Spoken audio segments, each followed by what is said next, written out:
The world has changed. I feel it in the water. I feel it in the earth. I smell it in the air. Much that once was is lost, for none now live who remember it. Hello, all you beautiful seekers. I'm your host, Samantha, and this is a Sage Witch Mooncast. Many of you may not know it, but not only am I a witch, I am a huge nerd. I play tabletop role-playing games, video games, and surround myself with all kinds of fantasy and sci-fi entertainment. I've been known to dress in what I have called modern medieval, and even decorate my home accordingly. You might even be surprised to find out how most magic systems in tabletop RPGs mirrors that of actual magical traditions. I still keep my boots on the ground, as it were, but I cannot help but tailor my own life to the things I love. And while escapism is healthy, it's not the only thing I get from indulging in these things. I get hope, resiliency, and courage. If there is one thing fantasy and sci-fi stories have to offer, is inspiration. The hero's journey is the backbone of many, if not most, sci-fi and fantasy stories. The hesitant hero sets off to answer the call of adventure. They usually meet a mentor of sorts and cross into the unknown world. Through trials and failures, the hero is changed. They experience a revelation. They right the wrongs and return to their homeland once again, forever changed. From this journey, the hero is usually given a gift, and more often than not, it is some kind of power, or maybe just a new perspective. If you think about it, this is a common theme in our own lives, if perhaps on a smaller or even hypothetical scale. Many of us are feeling anxious, maybe even afraid at the state of the world right now, and rightfully so. Very few of us are old enough to remember the different wars and plagues humans have faced, and much of this can feel very new. But these things have happened before, and we have persevered before. That's not to invalidate the current struggles we are all facing, but to give hope that they can be overcome. But we as a species have never been so inundated with the suffering of others, simply because we are much more connected to one another digitally.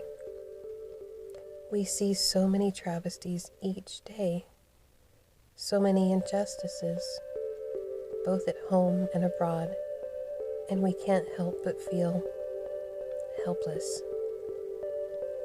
We even see it on the faces of our kin, the furrowed brow and the clenched jaw, and the sadness that lingers in the eyes. These are indeed trying times for so many and for a myriad of reasons. So how does all this matter to a witch? Because as I have said in the past, a witch's greatest tool is their mind, how they think, and how they perceive.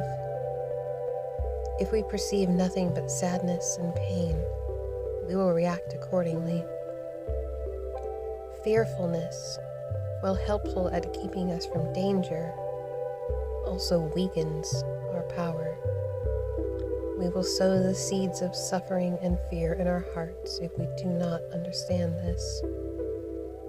It is of the utmost importance that we try our best to ground and center ourselves in these times, and to hold the space of love, defiance, peace, and courage. This is no easy task.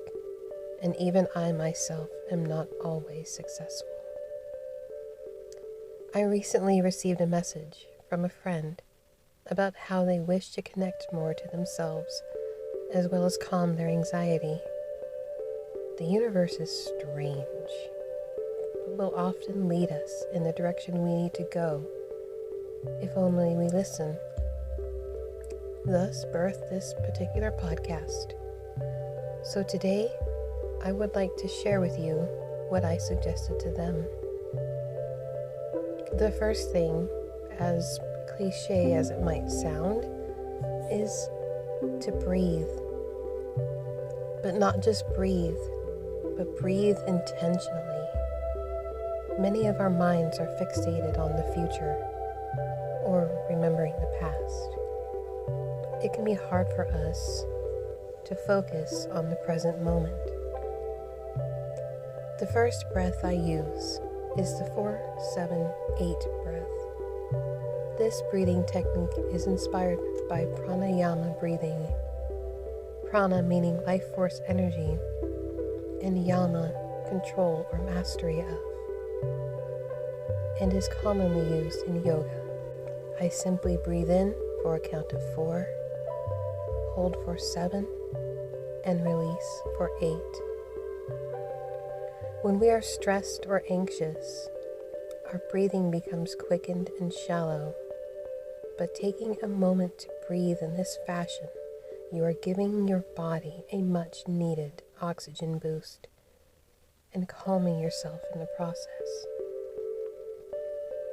If I am feeling lost in my thoughts, which is often, I will take a deep breath and breathe myself back into my body. As I take that deep breath, I visualize myself, whether that be my energy or spirit, coming back into my body. As I breathe, I will take notice of the immediate things around me, engaging all my senses. What do I see? What do I hear? What do I smell? How does the ground feel beneath my feet?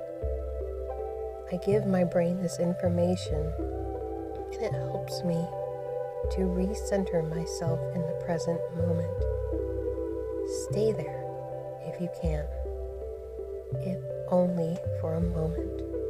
The second thing I do is consecrate and charge a piece of jewelry to be a talisman, a touchstone, if you will, to remind me to breathe. This piece of jewelry can be something you already own or something new entirely. I will say, if it is new, it will not be something you are used to and will draw your attention more. But something you already have will work just fine. You can consecrate that item with an affirmation or simply the word breathe. I wear a labradorite ring that reminds me to check in with myself regularly. The world is going through some serious growing pains right now. Even though we must be aware of the pain and suffering in the world and fight to end it, we cannot dwell there forever. Fight when you must, and rest when you can. And for those of you who are hesitant to share what you think is irrelevant or inconsequential, share your beauty, if only as a reminder that it still exists in this world. And with that, I will bookend this podcast with another piece of nerddom. This is a quote from The Lord of the Rings by Haldir. The world is indeed full of peril, and in it there are many dark places. But still, there is much that is fair. And though in all lands love is now mingled with grief, and it grows perhaps the greater. Thank you all for joining me today As always, you can follow me on social media. And if you would like to show your support for my podcast, you can visit me at buymeacoffee.com/thesagewitch. And as always, have a wonderful weekend, and I wish you the best of all the seasons.